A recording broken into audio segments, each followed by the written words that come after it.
Welcome to the Daily Beast podcast. I'm Joanna Coles. I'm the Chief Content Officer of the Daily Beast. And I am Samantha Bee. I am the Chief Content Officer of RFK Jr.'s Vitamix. He makes the worst smoothies. We will get into it. I thought you were going to be Chief Content Officer of his Wobbly Boys. How can you be the head of Health and Human Services with that voice? It sounds like you've never been to a doctor. You cannot, is the answer to your question. Is it possible he's got some sort of HPV thing going on in the back of his throat? I believe that anything is possible. Anything is possible. Yes. He's trying to stop other people getting the vaccine. He would be too young for the vaccine, but I'm very mindful of, do you remember when Michael Douglas said that he had got throat cancer because he'd given too many women oral sex? Too much oral. I know. Such an astonishing admission, and I think one that RFK Jr. hasn't yet thought of, but I bet he would like to. Joanna, all you have to do is reference his sex diary where he lists all the women and all of the sex acts that he performed on them. Allegedly. Oh, allegedly? You think he's lying? You think he's lying about his muddings? No, he says that the diary is not real. I've seen copies of the diary. What? It looks pretty real. Oh, yeah. It looks goddamn real. Yeah. I've been in media long enough to have seen copies of the diaries. They seem real, and he referred to his sexual exploits as his muddings, which is such a fascinating word. Ew! Yeah. Are you kidding me? No, I'm not. His muddings. His muddings. And he refers to sex as the sort of demon that will not let him out of its grasp. I'm going to almost throw up so many times during this conversation today. Well, as we're recording this, he is in front of Congress. He is. Oh my God. Then you know what? The next time I approach Jason for a romantic interlude, I'm gonna say, like, you want to get into a mud pile? And he's going to be so confused. It's going to be like a Walmart Birkin bag being interviewed, because that's what his skin is like at this point. Sort of cheap leather. It's like a crocodile embossed leather. Very scary. Hello. Okay, every week here at the Daily Beast podcast, Sam and I dish about the people and the stories that everybody's talking about. So this week we're obviously talking about RFK Jr.'s long overdue verbal smackdown by his cousin Caroline Kennedy and Melania's butchy dominatrix portrait reveal. Oh, yes. In the download, where we dive into the biggest Beast stories, we'll be talking to Daily Beast executive editor Hugh Doherty and our senior political correspondent Julie Grace Brufke for a data dump on DC. Julie Grace is currently stationed at Trump's Doral. Is it Doral or Doral? There's some debate. I think we have to get the scoop from Julie Who Grace. is debating it? She's living in a van outside the resort, so we'll find out. All right. So she's at Trump's, you say Doral, I say Doral, golf club in Florida, and she'll be giving us an up-close and personal look inside the GOP retreat. I gather there has been a lot of smoothing on of suntan cream around the pool, or poolside, as you guys call it. There is so much grease poolside. Ooh. But Hugh will be here to break down Caroline Kennedy's warring video that she released on Instagram. I've known Bobby my whole life. We grew up together. It's no surprise that he keeps birds of prey as pets, because Bobby himself is a predator. He's always been charismatic, able to attract others through the strength of his personality, his willingness to take risks and break the rules. I watch his younger brothers and cousins follow him down the path of drug addiction. His basement, his garage, his dorm room were always the center of the action, where drugs were available, and he enjoyed showing off how he put baby chickens and mice in a blender to feed to his hawks. It was often a perverse scene of despair and violence. That was a long time ago, and people can change. Through his own strength and the many second chances he was given by people who felt sorry for the boy who lost his father, Bobby was able to pull himself out of illness and disease.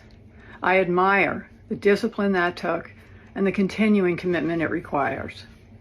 But siblings and cousins who Bobby encouraged down the path of substance abuse suffered addiction, illness, and death.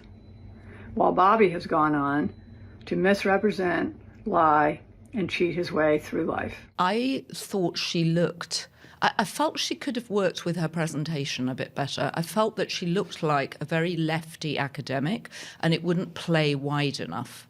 I think doing it on Instagram ensures that it will play wider. I actually think that that was really clever. No, I thought it was clever to release it on Instagram. I wish that she had looked... I wish she'd have more flattering lighting because I worried that she looked like a sort of... another crazy member of her family. Well, she has those little teeny round glasses. But I did find it very compelling, and there are very few people who do Instagram lives with the proper setup.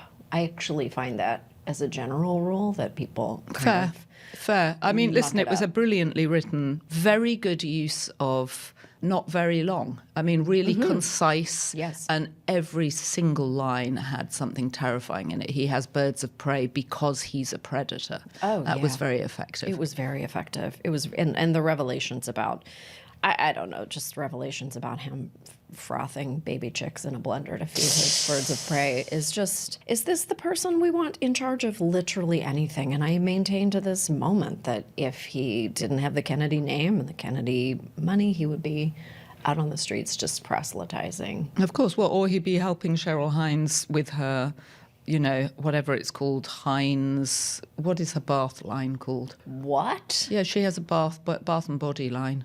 Cheryl Hines does. You've seen the ads for it where he's naked in the shower. We've had this conversation. What are you talking about? We have never discussed. Cheryl Hines has a bath and body line. What's it called? Okay, someone is shouting the name of it. What's is it it called, called? Sasha? Hines and Young. Hines and Young. I need to take a pause. I need to take a step You've down. seen the ad where RFK Jr. is in the shower naked because we know he loves to take his top off and his pants off. And he's in the shower and then she's sort of blocking him so you can't see his balls. I swear to Jesus Christ, my Lord and Savior, I have never seen this in all of my life. I am going to order you some. I'm sure it's probably HeinzandYoung.com. Bit of an ad there for her fans. Already getting a skin itch. I'm getting hives. Okay. As we speak. It may be hypoallergenic, but I am going to order you some just for the hell of it. You can smooth it on next week's show if it comes that fast. I'm going to be so creamy. I'm going to order express delivery. Just because she played a semi-normal wife on Curb Your Enthusiasm doesn't mean she is one. We don't know. We don't know. We don't know, you're right. She's down for that rough textured skin. Oh, I think that's why she started her company. Clearly, that's why. Duh, we've just realised it. She was like, it's like being in bed with a hammerhead shark. Well, we know what would happen with that. He just saw the head off. God, Jesus. Strap it to a car. Strap it to a car with the shark juices whale juices, right? Well, whale running juices.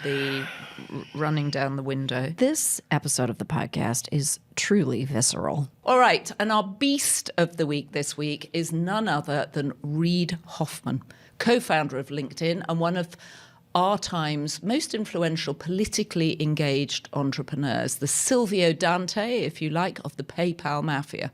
And Hoffman has been instrumental in shaping the success stories of tech giants like PayPal and OpenAI. And stay tuned because when Reid speaks, it echoes through the valley. But before we get into it, let me just remind you all to subscribe to The Daily Beast at thedailybeast.com.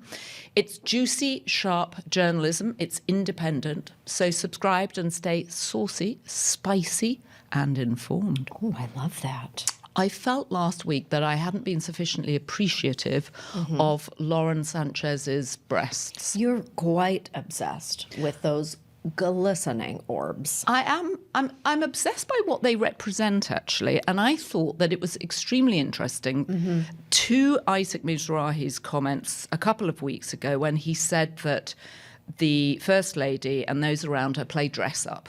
And we have talked often about how for Trump this is all about, he's a TV producer, he's a brilliant executive TV producer, Yes. and all this is playing out as if it were a big reality show.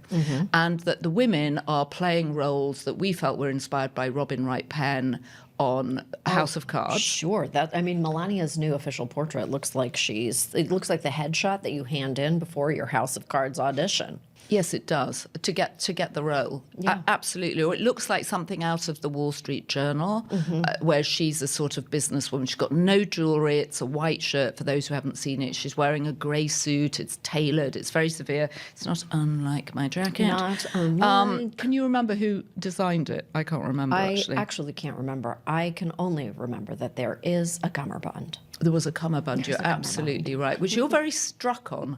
But I feel like Lauren's breasts are making a sort of bid for female freedom as the world comes in around women, and we see our rights restricted, reproductive rights restricted. And I somehow felt that in amongst that, the sort of overproduction of the inauguration, Lauren's breasts were this fantastically unplanned by the organisers distraction. You saw Mark Zuckerberg looking incredibly cheekily at them. Literally ogling. Yeah, Yes. ogling, and then knowing that he'd been caught and sort of giggling like a little schoolboy.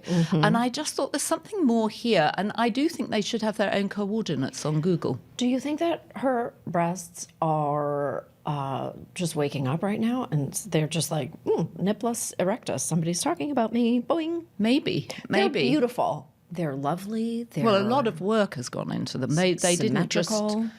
they just didn't happen overnight. I thought she looked great and very different. I mean, you said it last time we had a conversation that there's a lot of women in the Trump camp who are now dressing like the daughters of Zion. So this was an interesting, just a kind of like a roll of the dice in the mix. Very captivating. And I felt that she managed to get, despite the fact that it was his second inauguration, actually Lauren Sanchez's breasts, cantilevered up like fruits at a greengrocer, were in fact she stole all the attention. I'm going to have to correct you. Those are not the type of fruit that you just find at the greengrocer. You have to order those fruit. Those are specialty fruits. In one of those Harry and David fruit boxes. Each individual fruit is wrapped in beautiful in paper. in tissue. Yeah. Yeah. And I thought, everyone kept saying, it's a bustier. I thought, no, it's like a milkmaid's. It's like a milkmaid's bodice, and I think they do role play, and she plays a shepherdess. Oh my God, you have so many thoughts about this. I do. I'm fascinated by her. What is the I thought it was significance? genius the way she managed to steal the attention in an unexpected way. Sure. Well, what is the significance of this to your thinking? I think she's a rebel. I think she's a secret rebel, and Melania was all, buttoned up and we're keeping all this female sexuality down, and Lauren was just like, look at me. Mm-hmm. Check out these girls. I think she might be a rebel, a secret rebel. Well, I'm appreciative of that in all forms, if possible.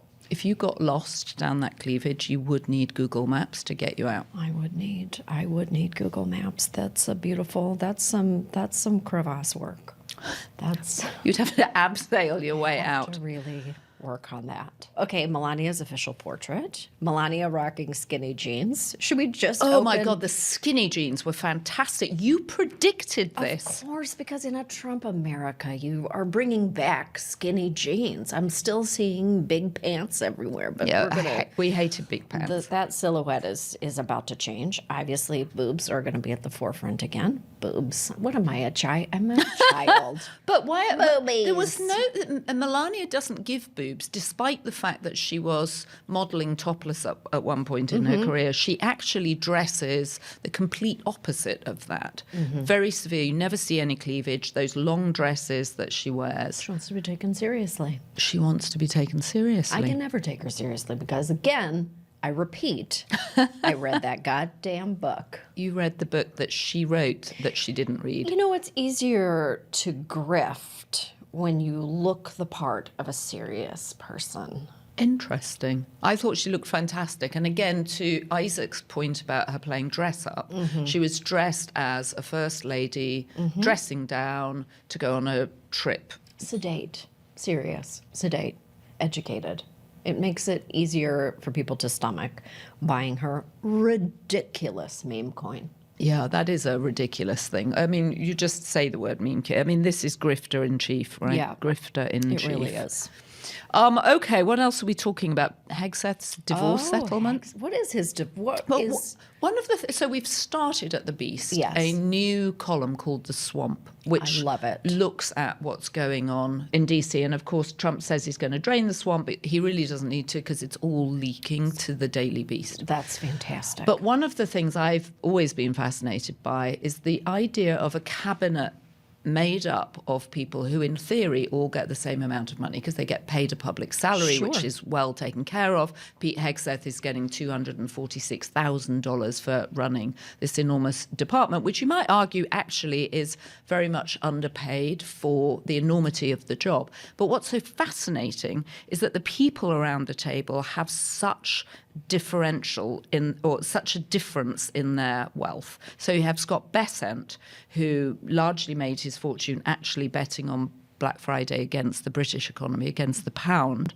But, hugely wealthy next to Pete Hegseth, who must have thought he'd died and gone to heaven when he got to Fox News and was on a salary of $2.3 million, but has now had to take a tenth of that to do this job. Now, we know he's got 2 ex-wives, he's got 7 children.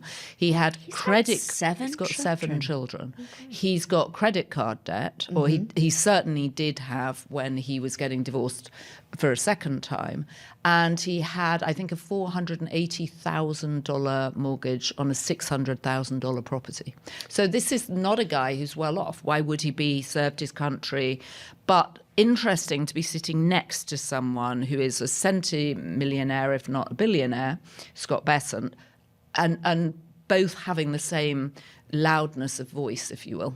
Well, I mean, in the position that he's in, I mean, that is he will reap the financial rewards from that either now or in the future. I mean, but someone's going to have to lend him money. How does he get through? Just financially, how do you get through? I don't know. He's achieved this legitimacy now in people's view, not in my personal view, but, a large proportion of the populace is totally fine with him taking over this enormous machine. So I think he will reap the reward. And I don't know what form that will take. Maybe perhaps he should launch his own meme coin. I mean, why not? It seems like there are no guardrails. There's no rules. What does it take to launch a meme coin? I have no idea. We should launch our own. I think we should.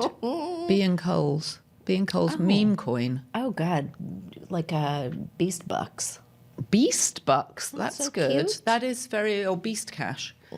Yeah, I like it. That's a very good idea. We should totally launch one. I have no idea what we do with it or where we'd spend it. But I like the idea of trying to buy morning coffee with it or, just walking into to Bergdorf's and saying, take my coin. Please, my coin. Take my coin. But I want to recommend The Swamp. It's written by David Gardner and Mary Ann Akers. It's really good gossip about DC. It's sort of page 6 for what's happening in politics. Page 6 for politics. That's great. That's great. Nerds unite.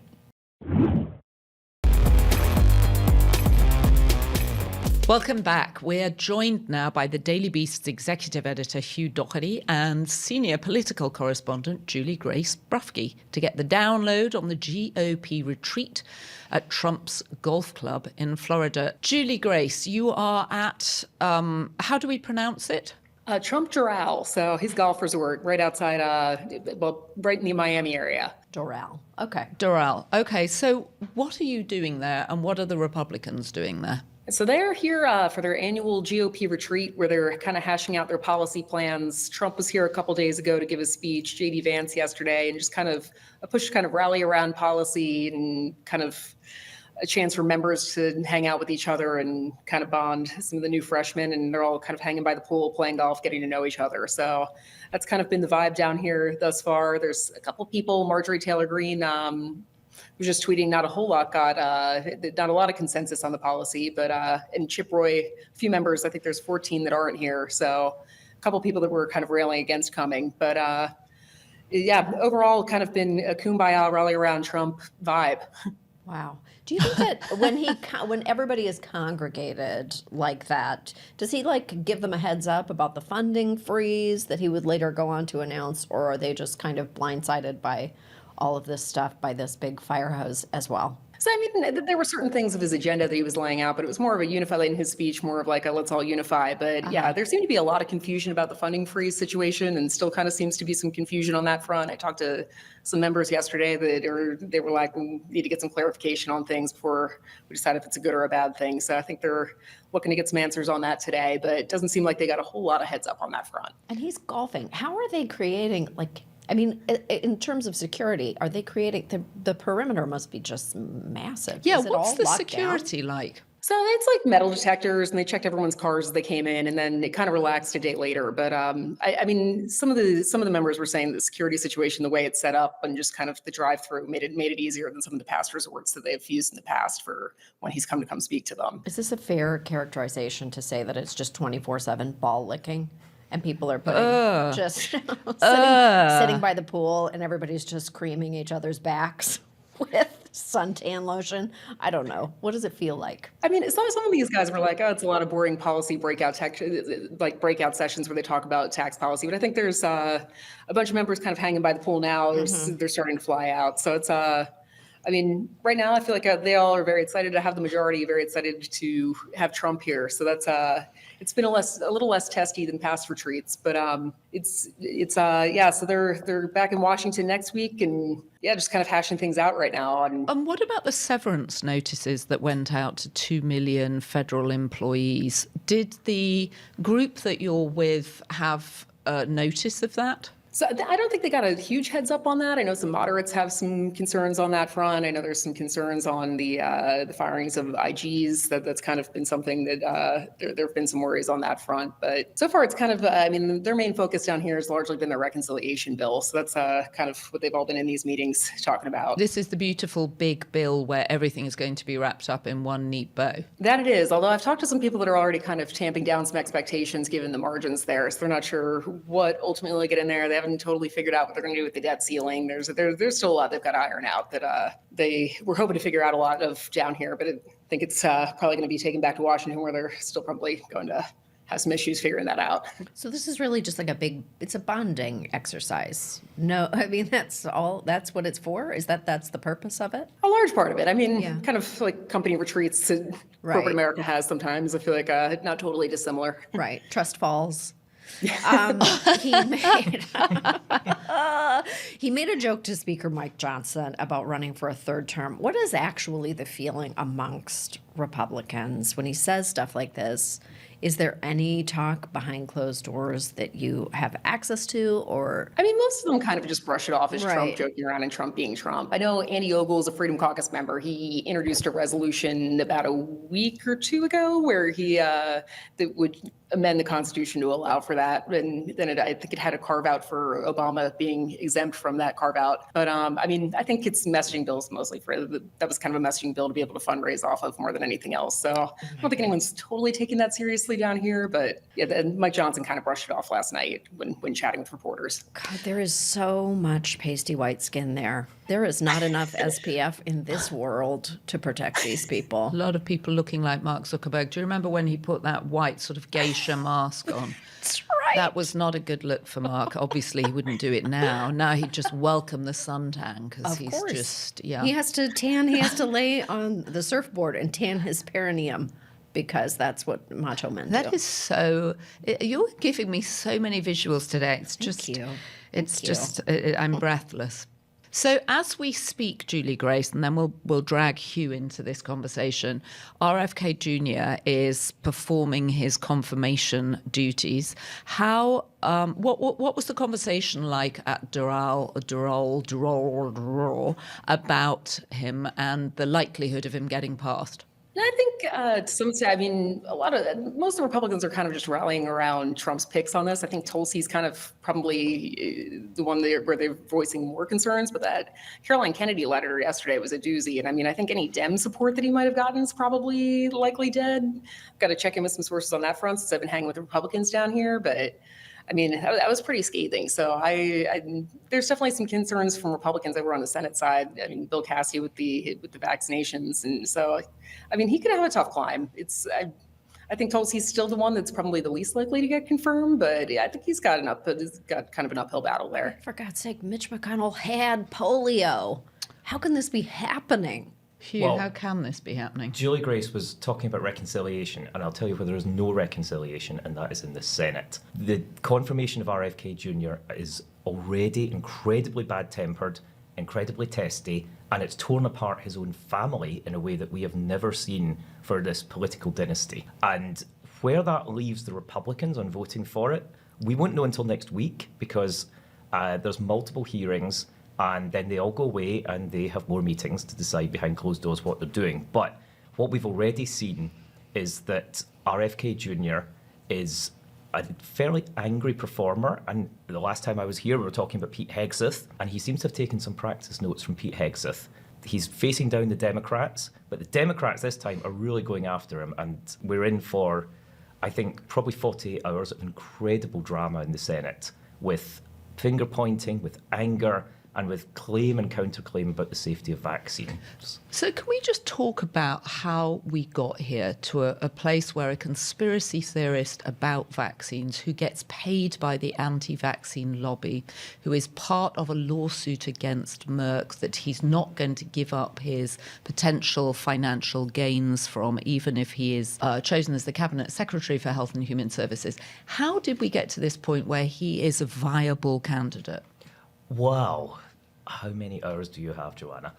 I think maybe we should start by putting Donald Trump on the couch. Donald Trump is peak boomer. He's 78, and he grew up with the Kennedys as the most glamorous, the American royal family, and Trump has long aspired to be a Kennedy in some ways. And here is a Kennedy who has come to him and offered himself as part of the legend of Camelot. The runt with a of the Trump Kennedy litter. crossover. Runt of the Kennedy litter, certainly. He may be the runt. He may have put the litters in the blender. We have learned a whole lot about RFK Jr. from his family. But what really propelled him wasn't just the glamour of his tragic father and his tragic uncle. It was the money of Google. And here's a whole other aspect of this story, that RFK Jr. ran for the White House in a very improbable way, but he had behind him money from Nicole Shanahan. She is a former wife of one of the tech kings, Sergey Brin. She's got at least $1 billion. It's actually unclear how rich she is. We know, we think we know that there's at least $1 billion. She's prepared to spend it on her causes, and she aligned with RFK Jr. Because he chose her as his vice presidential pick, right? He went out and found her. He found a source of money, and he has been riding that ever since. And she's still in the picture. Mm-hmm. She's making her own dramatic intervention on, of course, social media to say that if anybody votes against RFK Jr., she will fund challenges to them. And that's no idle threat. She's got a lot of money to burn. And I'm particularly fascinated by her because, in fact, she met Sergey Brin, the co-founder of Google, when she was on her bachelorette party, getting married to someone else.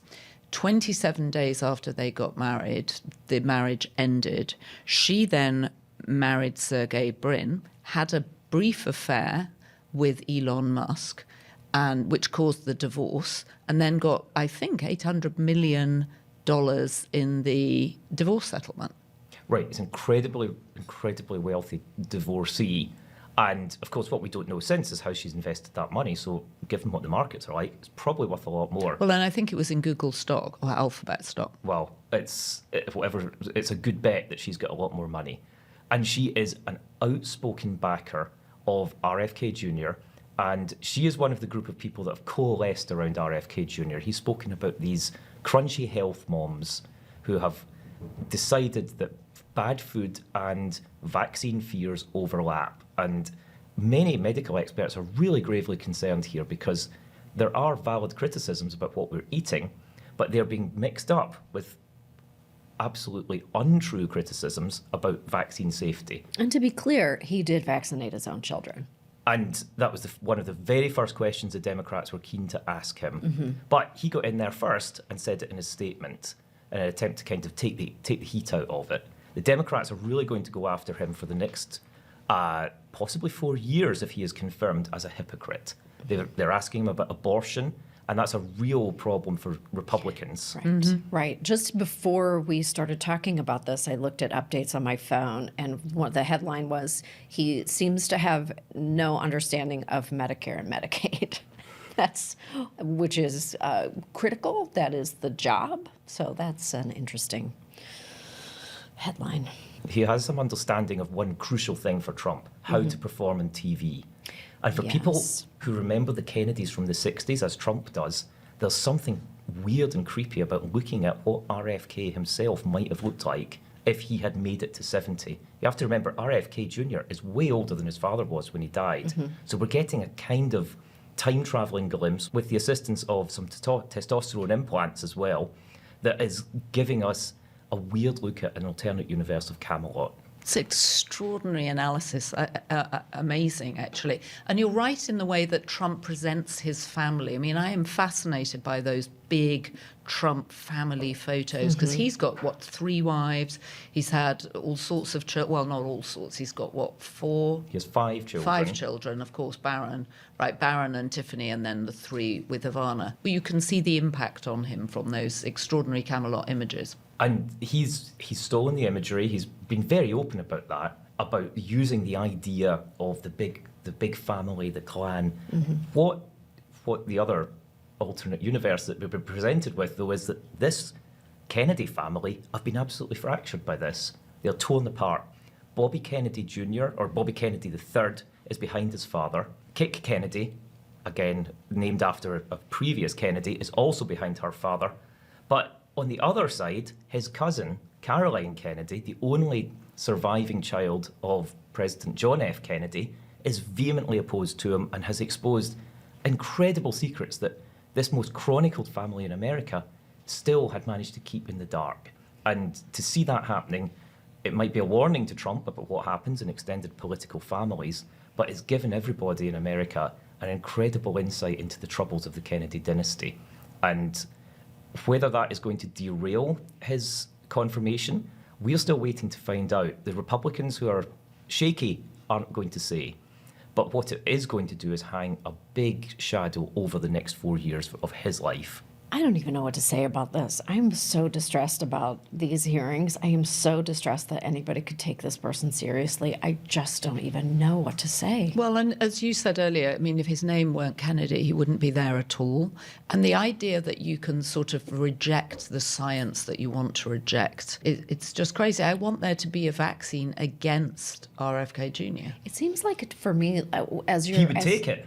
In your analysis, I think it's so interesting because it feels almost like he does 2 different things for Trump, which is like he confers that Kennedy prestige and that mystique, but also we know that he's going to burn down these agencies, or like he's going to be so disruptive, which is also what he wants, just that an agent of chaos. Agent of chaos. And I thought there was a great line in Caroline Kennedy's video where she talks about him luring other younger members of his family into the basement with his perverse, making of food for his birds of prey, where he would put chickens and mice live in a blender and then blend them. And she said it was this place of despair and violence. Right. And he brings that with him. She also said that he's very charismatic, which I've heard from people who've spent time with him, that he's exceptionally charismatic and people are just fascinated by him, and he has these big blue eyes.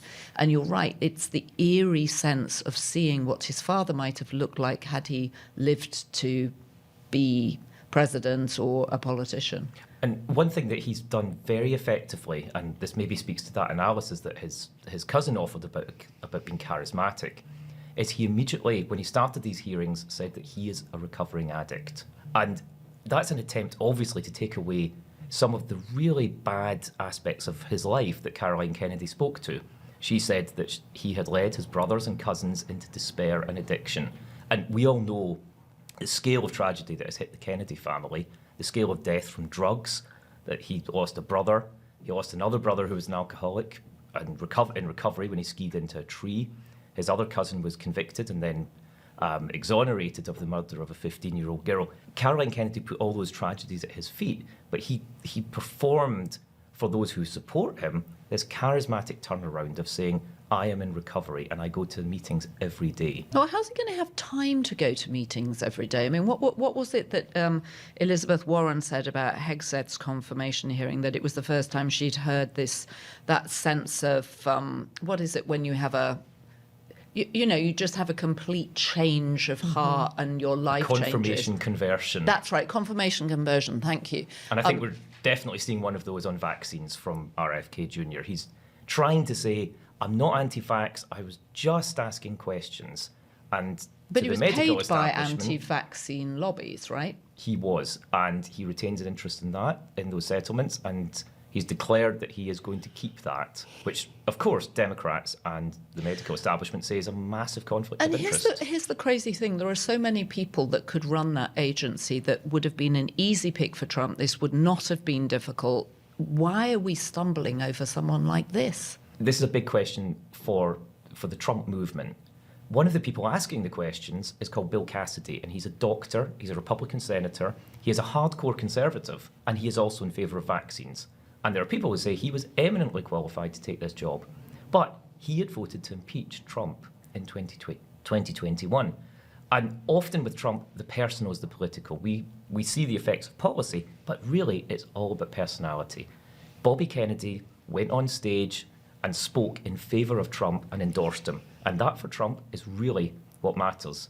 And Kennedy himself said that he's been on his knees praying for the last 20 years for a job that would make his agenda possible. So it looks like Trump answered his prayers, and now we've got to see if we all have to pray for our own medical safety. God, there's so much danger in big blue eyes. People are much too trusting of big blue eyes, and you both have them, and that's why I trust you more than I don't have blue eyes. My eyes are green. oh. Just saying. I'm just I do have blue Hugh's eyes, got and I'm huge trustworthy. blue eyes. Yeah, it's a lot. I'm not a It's a Kennedy, lot. though, Sam, so you can relax. okay. Thank you. So- And I've never put small animals in a blender. It's such a sign that of someone torturing animals like that for his bird of Yes. prey. And as Caroline Kennedy said, he is himself a predator. yeah. Well, we're going to see in the next few days if he's predator or prey for the Democrats. My goodness. And why is it taking so long for this to get confirmed? Because you said we won't know until next week. He has to have 2 hearings in front of different committees.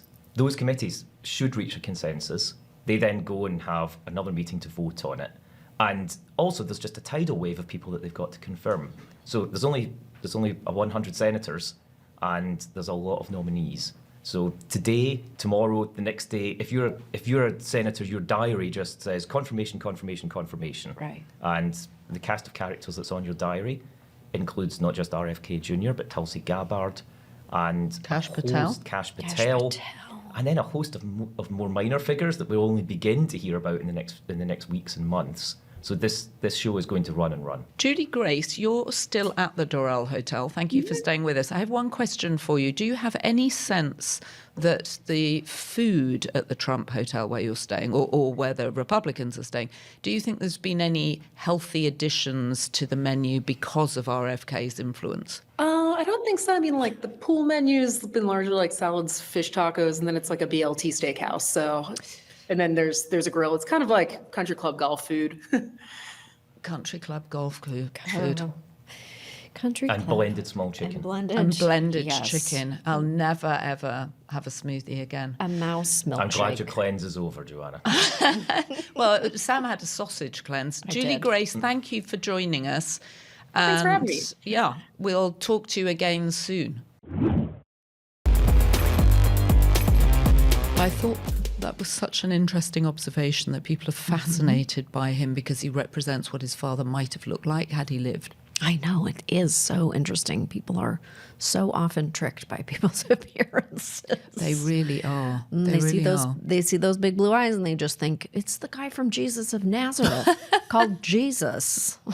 It's a little bit like people looking for Diana in Harry and William. Oh, very much so. Very much so. Oh, I have to tell you before we move on to something, I have to tell you my Caroline Kennedy story, which gosh, I went to a luncheon one time years and years ago, probably almost 20 years ago, and she was at the table and she was lovely and we were interacting. It was very nice talking to her. But the lady beside me had been one of the original actresses from The Honeymooners. Mm-hmm. And of course, I was very intimidated by this crowd. It was like a very fancy lunch. And I was like, oh my God, it's Caroline Kennedy's right there. But the lady from The Honeymooners kept stage whispering to me. She was like, look how small her boobies are. Like she couldn't stop talking about Caroline.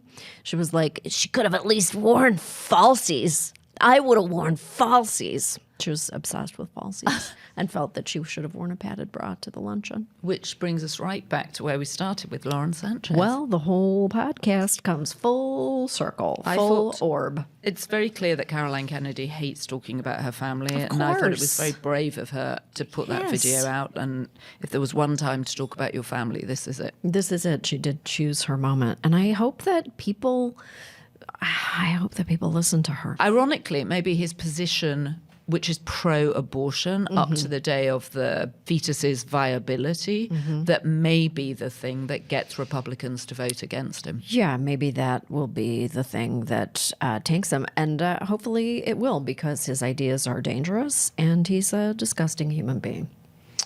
I'm sorry, I can't not end it on a downer. I think he's going to try and market his pet smoothie. Well, I'm going to try to market denim jeans for the gym, as we have discussed. Oh, yes. Yes. Denim jeans for the gym. Denim jeans. Denim jeans and topless. Of course, always. Always. We're back and we're thrilled to be joined by this week's Beast of the Week, Reid Hoffman. Reid is a pioneer in Silicon Valley. He's an entrepreneur, an investor, co-founder of LinkedIn, and he has a new book out, Super Agency, What Could Possibly Go Right with Our AI Future. We recorded this interview with Reid before the news about DeepSeek broke, but we had a very candid conversation about his latest ventures, including the exclusive Silicon Valley utopia he's helping to build outside San Francisco, and his scathing personal take on Elon Musk's character. Reid is so smart, he sometimes sounds like a wizard delivering prophecies from inside a volcano. It's not often you find someone who's as kind as he is rich, so we're lucky to have him, not just on the podcast, but in the world. Gosh, I'm sounding sincere this morning. It must beautiful. be all that English tea. Reid, we're very excited to talk about your new book. Yes. Super Agency, What Could Possibly Go Right with Our AI Future. And we are going to come to your book, but it seems insane not to come to you first with your perspective of what's going on. We're recording this on the Friday after the inauguration. We've had the announcement of Stargate. We've got the new melding of the tech bros and Trump. You are in the heart of Silicon Valley. You're an extraordinary tech entrepreneur, and we would love your take on what the hell is going on. Well, we definitely live in crazy times, and, we knew that anyway. My tendency is to actually be a little bit more optimistic, and not because there aren't serious concerns and serious worries. We've got the January 6th pardons. We got a whole bunch of other stuff. But it's actually been my point of view that we actually are remaking, we're in a cognitive industrial revolution, and that kind of technology is reshaping industries, society, et cetera. And we need to actually have a good coordination between the tech industry and, frankly, the government, any government. I think it's anywhere in the world and so forth. And so I think all of the pessimistic commentary misses some of the silver linings, because I think that look, technology is going to be a really important part of the future. Like the kinds of things that I hope for are better nuclear regulation, because that's actually where we get clean energy and the unfortunate side effect of the anti-nuclear movement is coal plants and other kinds of things. So generally speaking, I maybe not as, kind of sounding the alarm as much as you might expect me to, given how much I, obviously put it all on the field to try to get, Kamala Harris elected. Do you think that that's possible, though? Just kind of like given the Trump worldview and the people that he surrounds himself with. I mean, you are a person who thinks deeply about the subject of management. I mean, how to maintain an optimistic outlook when they're really calling on federal employees to rat each other out for equitable hiring. I mean, this is mismanagement on day 5. These are terrible ideas. How to bring out the silver lining? I mean, tell me, help me find it. There's a long list a long parade of horribles. And the question around, how federal employees are being treated, the notion of the fact that I think that we don't want to roll back the civil rights movement, as an instance. You can say maybe DEI had some excesses here and there, but civil rights is extremely important. So there's just a long list of things that, frankly, it's depressing when you think of it. And so I think it's, that's challenging. But this is maybe I'm an incurable, optimist from being an entrepreneur. And so, I tend to go, all right, well, what are the things we can do, no matter how dark and kind of broken things are, to try to build things to be better. And so, and I, kind of think that my responsibility, here, what is it, 4 days into the administration, Right. is to continue to try to do things that, kind of like really help American society. And so, for me, that's, now doing more business, investing, AI, all the rest of this stuff. I'm regrouping to see if there's ends up being picking a fight with the administration. I'm pretty sure we'll get there at some point. But like, I'm trying not to 4 days in. You said at the beginning that you put it all out there on the field to get Kamala Harris elected. Are you concerned about retribution? Well, again, the incurable optimist in me is hopeful that everyone will get built into constructing the future. When I've called various people who I know who are going in the administration, say, no, that's not how we're going to roll. Now, obviously, there's various people who have promised retribution. Kash Patel, other kinds of folks. There's this whole range of things, and I think what was one of the headlines today was, the pardoned Proud Boys people are, kind of promising retribution. So, I think they want to get back. They want to get into government. Yes, They're saying they want jobs in the administration now.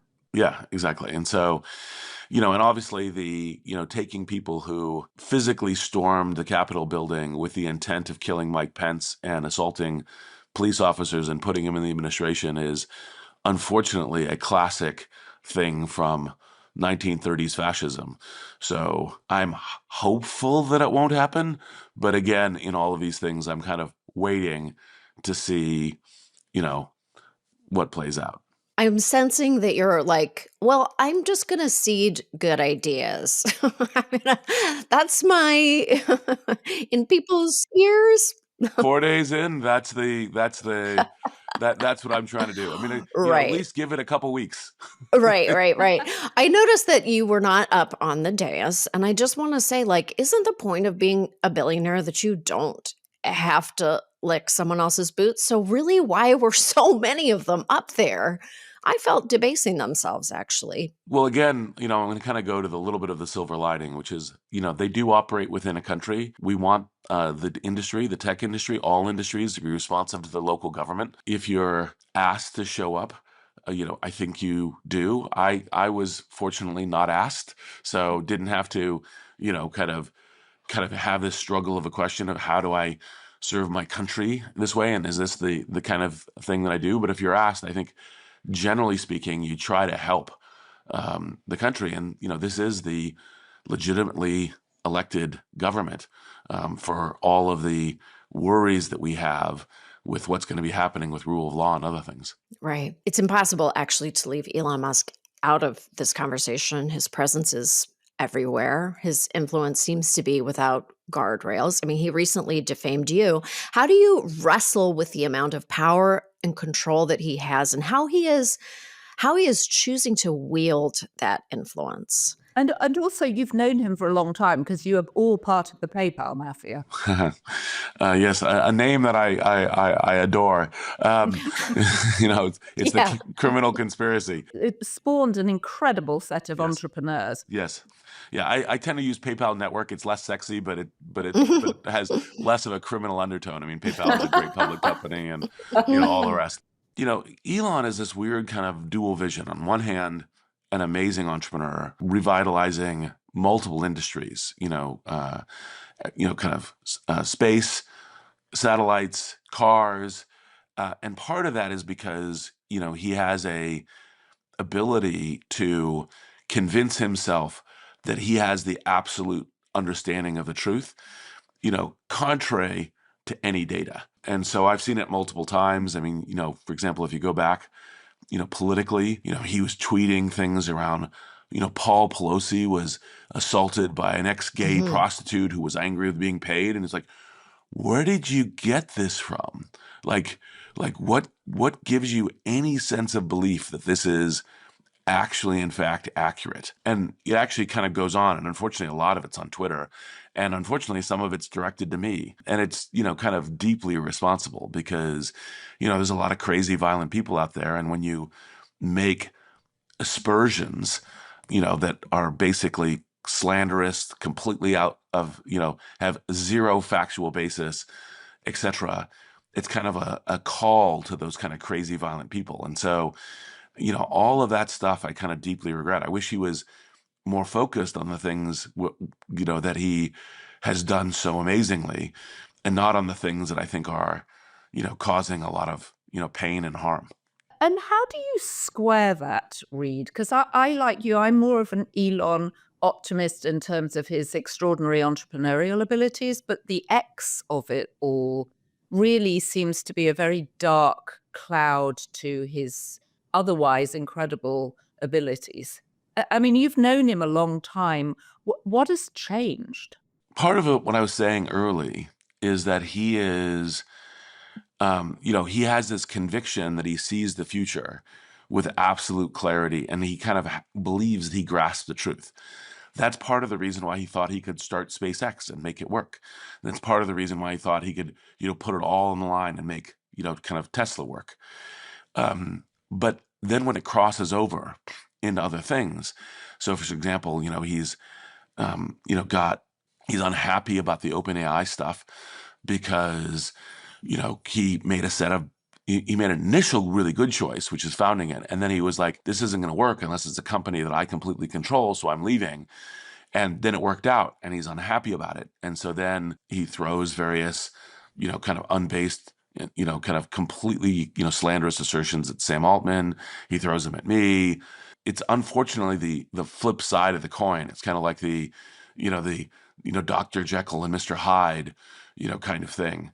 And so, I obviously wish deeply he wouldn't.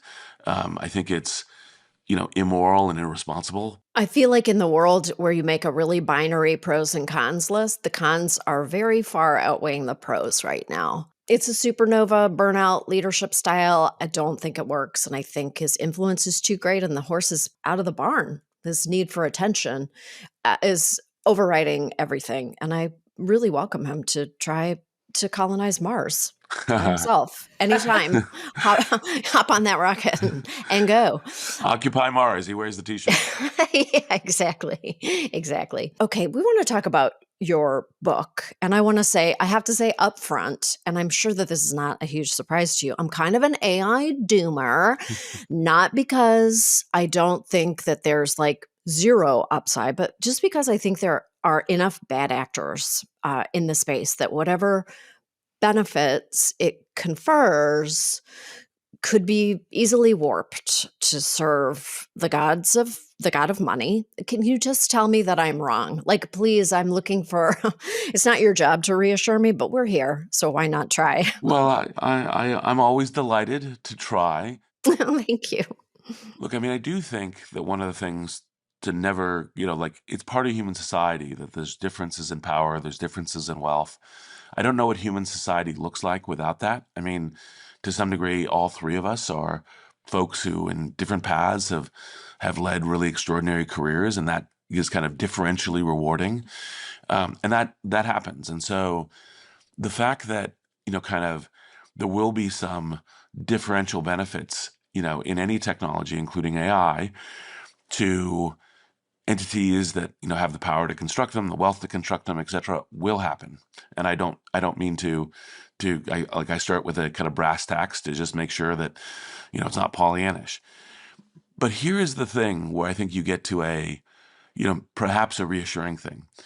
Think about the smartphones. Think about iPhones and Androids. You and I and the Uber driver and Tim Cook all have the same phone. Mm-hmm. Because when a technology gets developed for the use of hundreds of billions of people and hundreds of millions and billions of people, then it's the natural play for these things is to be, kind of spread across the entire basis. And if you look at what's happening with the build of AI technology, like with ChatGPT, we're already at hundreds of millions. And so the ChatGPT I use is the same ChatGPT anyone else can use. And so that then gives you a broader range of inclusion that then, kind of, and the target for these companies and these creators is to be most successful at the hundreds of millions and billions, which means they have to be responsive to those people. So I don't know if you find that reassuring, but at least it's using the smartphones as a parallel kind of shows you that there's a much more, kind of equal access across the entire thing. How do you account for bad actors then? Like, how do you solve for that? Because I'm just going to use Americans in general are not super sophisticated when it comes to like media criticism, and people are very vulnerable to misinformation and disinformation. We're not used to it. We don't live like our proximity to Russia. We're not close. Like we're not as familiar with it as a lot of European countries who solve for that and educate people about disinformation. It's such a vulnerability for us as a general population to just get enraptured by things. And already in small ways, images are tricking people. I just feel like we're very easy targets here. And so how can we ensure that it's enhancing human potential instead of making us totally dependent on it and kind of sitting ducks? Well, by the way, we always do get dependent upon the new technologies that we Right. integrate in our lives. We're dependent on our phones, we're dependent on our cars, we're dependent on electricity.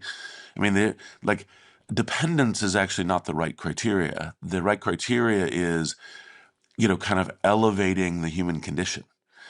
And, I do take very seriously and this is part of the reason I focused on agency with super agency, because part of human agency is, am I disempowered through like a kind of a sea of misinformation, or jobs or privacy or other things, but to say that, hey, we can actually get to superpowers within human agency.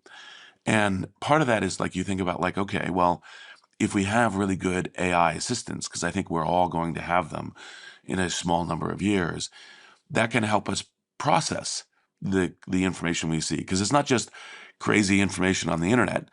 As you know, there's crazy information on cable news and on talk radio and, all these other things. And so it's like, how do you help parse that?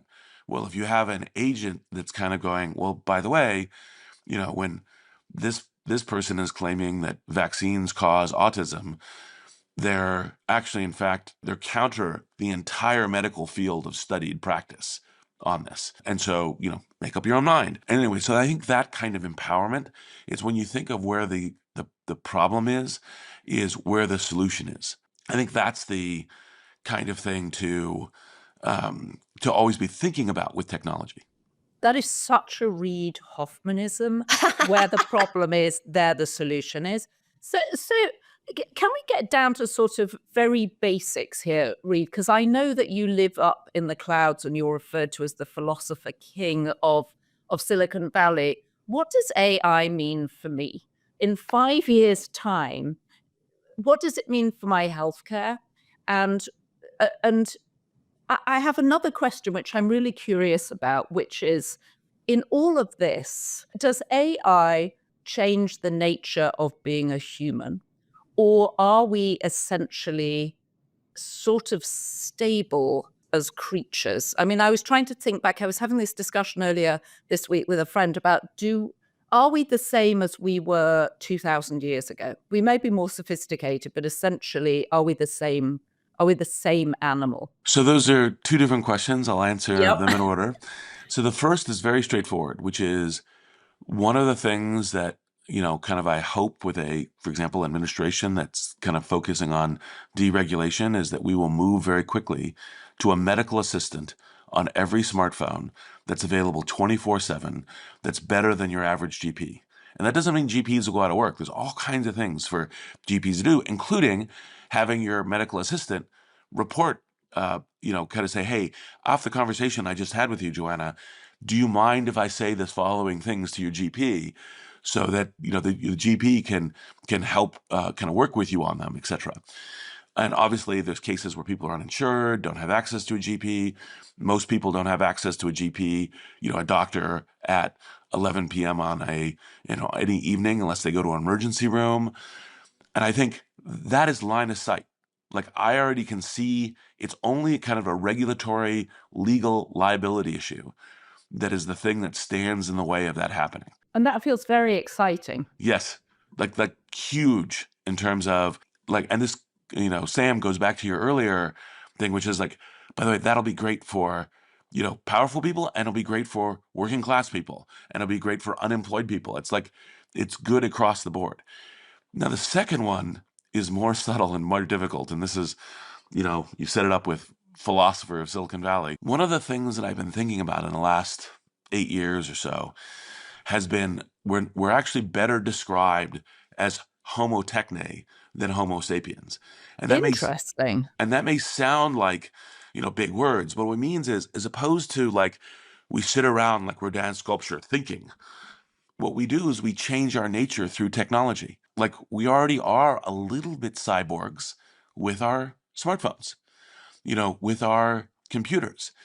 And that changes the nature of how we parse the world, how we understand each other, how we communicate with each other. Cognition changes because, starting with like the invention of the printing press, memory was no longer like it used to be that really, oh, so-and-so is brilliant is because they had a great memory. Now, you don't really need a great memory. You just need to be able to find it. It's like, how do you do the agent query? How do you do the search query? And so, like, we evolve through our technology. So I think almost for sure, AI technology will help us evolve. And part of, going to be an incurable optimist the entire time during the podcast, part of the opportunity for this is you say, well, say we have agents like Inflections Pi, the company that I co-founded with Mustafa Suleyman. It's Pi, it's personal intelligence. It's trained with EQ as importantly as with IQ. So it's kind, it's compassionate in its interactions. And if you have those kinds of things there, we learn as human beings in part by how we're acculturated with the people around us. And that's an area where, for example, you say, hey, we have a billion agents, everyone has an agent, and the agent is trying to model kindness and compassion. That's got to be good. I do notice that if I thank my chat GPT for doing something for me, or if I say, please, can you, it responds to me in kind, and it feels much more human. I love your optimism about all this. Sam and I, she's a doomer, I'm a boomer on the whole thing. I'm just naturally distrustful, and that has served me very well and continues to serve me very well because I'm very rarely disappointed. Well, and I would just say as a European that Americans have a fantasy about the level of education that's going on in Europe. I grew up in the UK, as you know, and there was plenty of disinformation in the newspapers there. And when Rupert Murdoch arrived, there was even more. So I don't think America has a stranglehold on that. I love the idea that we are evolving, though, as humans, and that our memory is changing because we've got other sources of storage for information. What else do you predict is going to change about human nature and the way our brains work? Well, another hope that I'd have from kind of AI agent training is kind of something that goes along cognitive diversity. Like the way that I use Pi and ChatGPT and Claude Sonnet and everything else is very often I'm saying, here's what I think. What's the counter argument? Or here's what I think, like, for example, with super agency, what would a historian of technology, how would she critique this, right? And that actually helps your thinking get a lot better. And if the agents just kind of nudge in that direction, because obviously we as human beings, speak about a human nature thing, have massive confirmation bias, right? So, right. Whether you're red, blue, anything else, it's like the tendency is to go to confirmation bias, and you have to be disciplined about like, okay, where is this accurate and where is it a confirmation bias?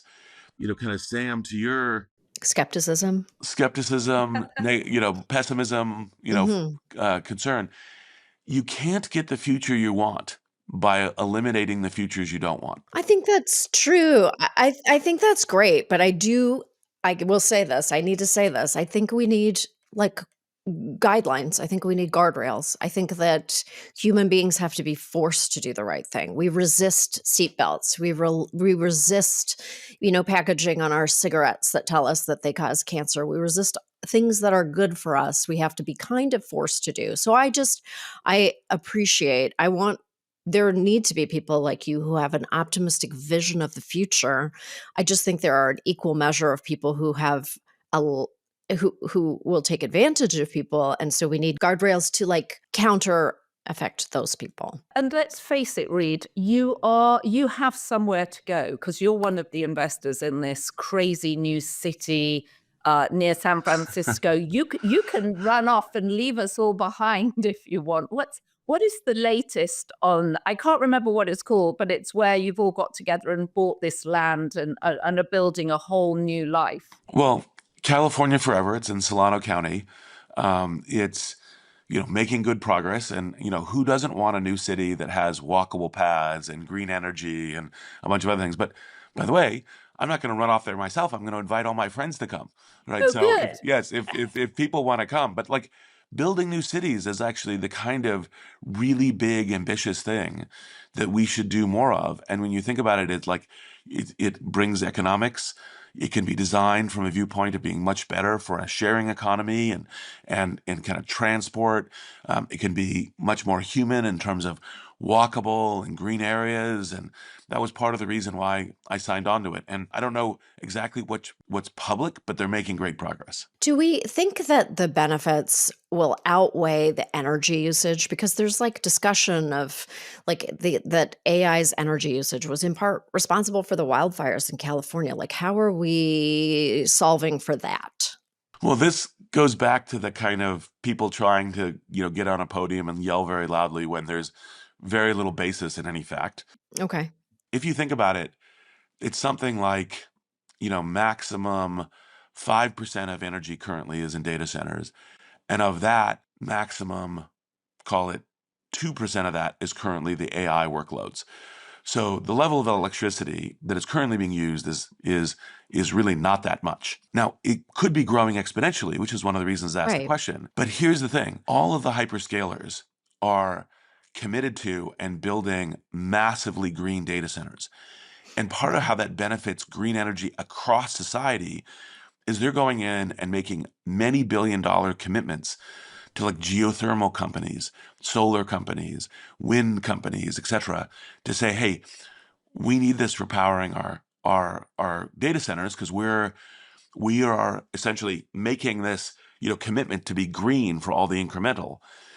And then, by the way, now that technology stood up, now it can be used for home heating and charging your AV and all the rest of the stuff. So that's one area where it's net positive. And then the other one is already Google's DeepMind, some 8 years ago, applied their algorithms on how to make the kind of Google data centers, which are already highly optimized, more efficient. They got a minimum of 15% more efficiency. Think if you're applying AI to grid efficiency. So this is, again, kind of looking at what actually is going to happen and what you can build with this technology. But of course, people like to posture I'm good climate person and those AI people are evil anti-climate people because it's using electricity and it's going to be terrible. And it's well, no, do your work. Interesting. Close observers will notice that I have got a Masters of Scale mug from your first ever live podcast, Reid Hoffman. Just saying. As much as I'm a little embarrassed by so the fact that it nice. sports an illustration of my face, I am very grateful. It's all good. So just give us, before you go, if you were a betting man, what would you say the chances are of Stargate working? I would say very high, because I think that the scale compute stuff really matters. Now, I think there's some other things like the CHIPS Act and other things that also need to be working well. But I think that the notion of building scale compute is one of the things that's going to be part of leadership in AI. And I think the plan is carefully crafted. So, I don't know.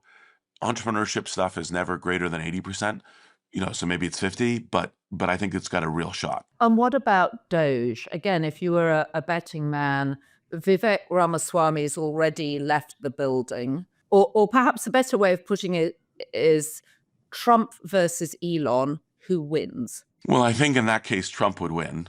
I think that with Doge, what I'm hopeful for, look, we all want kind of a, that we know there's a huge amount of bureaucracy and a huge amount of waste in government. We all would like that to be refactored some. I would also like it to be refactored in a compassionate way. I think that just because you're doing some job and work refactoring doesn't mean you have to be, cruel about it. And so, maybe this is again my incurable optimism, but like I want the refactoring. I also would like it to be a little bit more, human. I think we could take all of our life savings and just put it in Melania coins, Melania Trump meme coins, and we'll just be fine, right? That's how it works. Will be best. We Yes. will be best. The best ever. Right. Best Yes. ever. Yeah. Reid Hoffman, thank you so much for your time. Good luck with your book. Thank you both. Thank you so much. Did that make you feel more optimistic about AI? No, it made me feel much, much worse. Actually, it made me feel so much worse because the only real upside I'm hearing is as a medical diagnostic tool, which okay, I acknowledge that. But I actually think it's very unrealistic to look at a world that has no controls, that doesn't control for people's bad behavior. And I didn't hear there aren't any solutions in play. There aren't any. And there are predators, and there are a lot of predators. And all those predators are in the White House right now, grifting beyond imagination. And that's at the White House level. So if this is actually the world that we actually live in, and I think it's wonderful, and I think you need visionaries like Reid. I think he's great.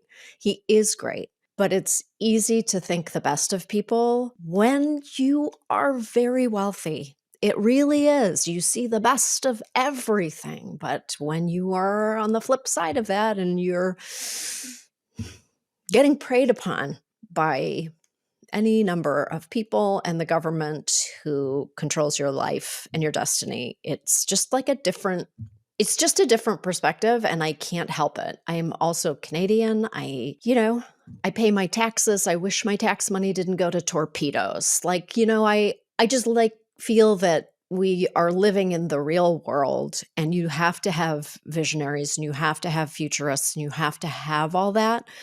But there's just a lot of people, millions and millions and hundreds of millions of people who are they're not going to reap the benefits of this. You can't just not have healthcare for people and offer an AI diagnostic tool. You can't just take WebMD and make it healthcare. That's not how it works. I'm not sure that's what he's saying, right? That's what I think will happen. I think that doctors will be usurped. I think it will be harder to see a doctor. I think it will be much harder. But lots of the healthcare system is completely inefficient. A lot of time, people 100%. don't need to see doctors, don't need to see nurses. There is information that you can take yourself. I'm not saying all of it, but I would actually love an AI medical assistant. I find it an absolute nightmare trying to book appointments or get any kind of insurance back. You saw that was what Luigi Mangione was about, right? The weird outpouring of support for him because people are united in their frustration with the health service. So something has to give. I do wonder, however, if there is a version of grifter AI where all the grifters can get together and create their own AI network and grift off each other and leave the rest of us alone. It's happening. Our literal president is selling meme coins. We are in an era of some people trying to elevate humanity, but we're also in an era where the government is literally profiting off of people's naivete on a level that is just actually astonishing. And we're 5 days in, and I just kind of go, that's great. I appreciate your vision, and I really like him personally. And I think it's a very interesting subject matter. I don't really have faith. And believe me, I think that the majority of people are good people. I actually think people have good intentions largely, but there are enough people who don't, who will make profits off of people at any cost. You know what I wish I'd asked him? I get, and I think probably a lot of other people get, a bit of harassment on LinkedIn, like weird sexual harassment from people I've never met before who send me sort of messages. And I feel like that's an underexplored subject. It's a subject for a different podcast, but I did mean to ask him about it. But I'm curious, anybody else who's experienced it, comment on YouTube and we'll find your comments. If you've received unwanted attention, let me put it that way, on LinkedIn, let us know. If you have been, thank you for listening. And if you enjoyed this podcast, please subscribe, comment, and share it with everyone you know and some strangers that you don't know. Just approach them in the street. Approach them. And ask them, have you listened to the Daily Beast podcast? Would you like to subscribe? Yes. Put it on a little card and hand it out. Pass it out to strangers. Good way to make friends. It's a loneliness epidemic. This is a way of curing the loneliness. Don't forget to keep sending us emails about the things we're doing and saying to beastpod@thedailybeast.com. And if you're not a subscriber to The Daily Beast, it's so easy to sign up. Just go to thedailybeast.com. And while you're there, you may want to sign up for The Swamp, our new DC gossip column covering Trump's Washington mayhem. It is very exciting. As my personal muse once said, everybody, get out there and just be best. When are you going to learn? It's be beast. Oh my God. I'm never going to get it.